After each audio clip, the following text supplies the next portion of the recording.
hear it one more time for Councilmember Cunningham and Mayor Michael.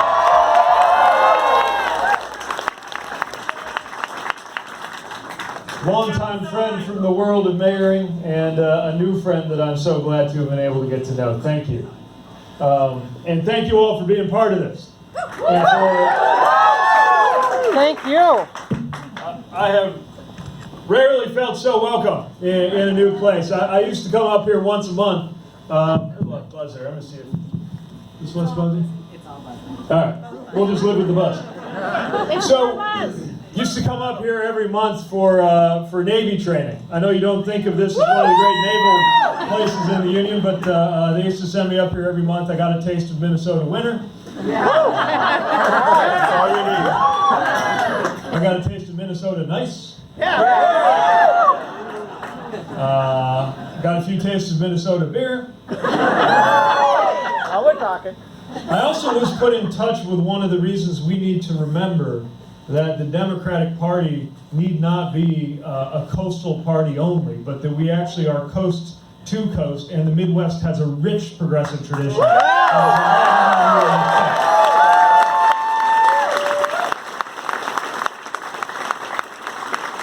It is written into the name of the party here that farmers and laborers ought to be together.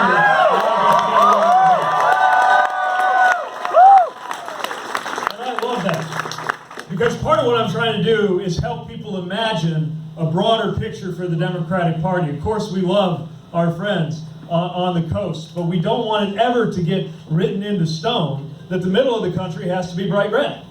We know better. And it's one of the many improbable things about my candidacy, and perhaps would be an improbable thing about my presidency, that we might begin a new progressive era with a Midwestern millennial mayor. Now,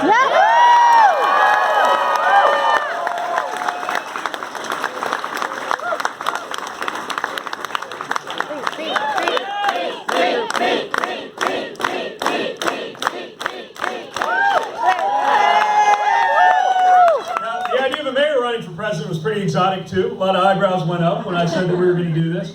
But it's a moment that I think is calling for a different kind of leadership. I know it's traditional to get marinated in Washington for good 10, 20, 30 years before you run for president. How's that worked out? I'm one of those who believes we would be well served if we could get Washington to look a bit more like our best run cities and towns instead of the other way. You will never, for example, see a city government shut down because of an ideological disagreement. It's unthinkable because we deliver water and you need water to live, and so it just doesn't work. We figure out how to solve problems. Doesn't mean we don't have politics. It doesn't mean we don't have fiercely contested politics.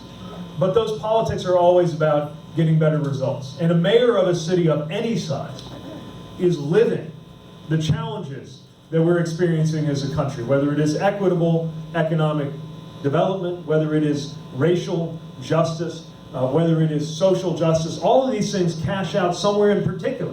They're not abstractions, they're not theories. And while we talk about people as though they were just categories, like right now a lot of hate is being directed in the category of immigrants.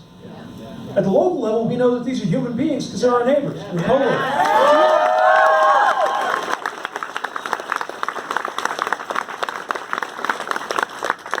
Whether it is disabled people or black and brown people or queer people or people who worship differently than we do, we know at the local level that these are also members of our community, that we have moral as well as political relationships. So why not send a mayor to Washington to change things a little bit out?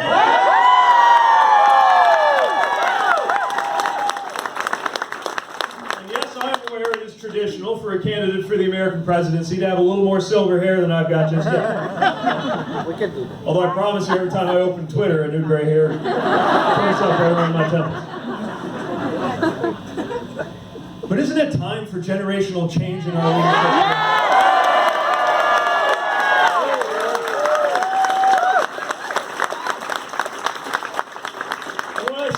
This country, what I see where I'm campaigning, whether I am in rural Iowa or I'm in this room, is the makings of a generational alliance for change. People of all ages who care about what the world's going to look like in that year. I like reminding everybody about 2054, when I get to be the current age of the current president.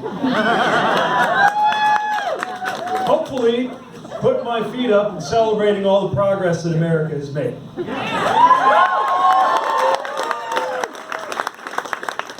Remember, a message about 2054, by definition, cannot be a message that revolves around the personality of the current president. Now, it is going to take a lot of discipline for us to change the subject, because this president, like all this presidency itself, like all grotesque things, is hard to look away from.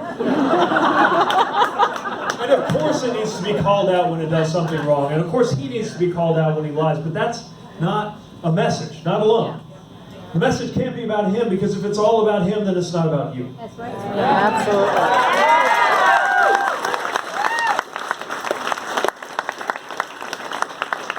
So our message is not about their candidate, it's not about our candidate. It is about freedom, democracy, and security, and what they mean in the 21st century.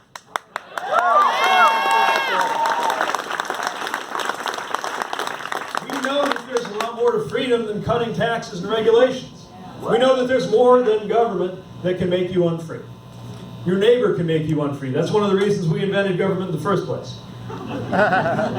Your cable company can make you unfree. Your county clerk can make you unfree if they get to tell you who you ought to marry. You're not free if you're not able to go start a small business, because you're afraid that if you leave your job, you're going to lose your health care. Yeah. Or if you're not able to organize for a good day's pay for a good day's work. Yeah.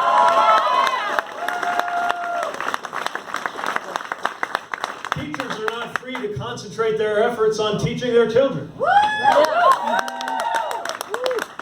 And women in this country are less and less free to make their own health care decisions.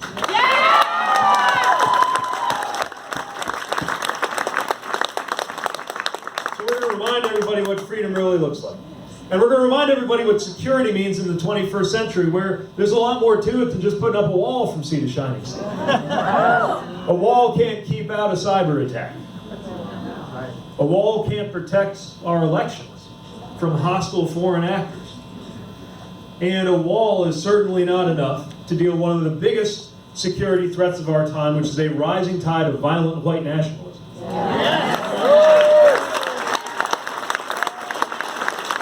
And in order to fight it, we first have to name it, and we're not afraid to do that.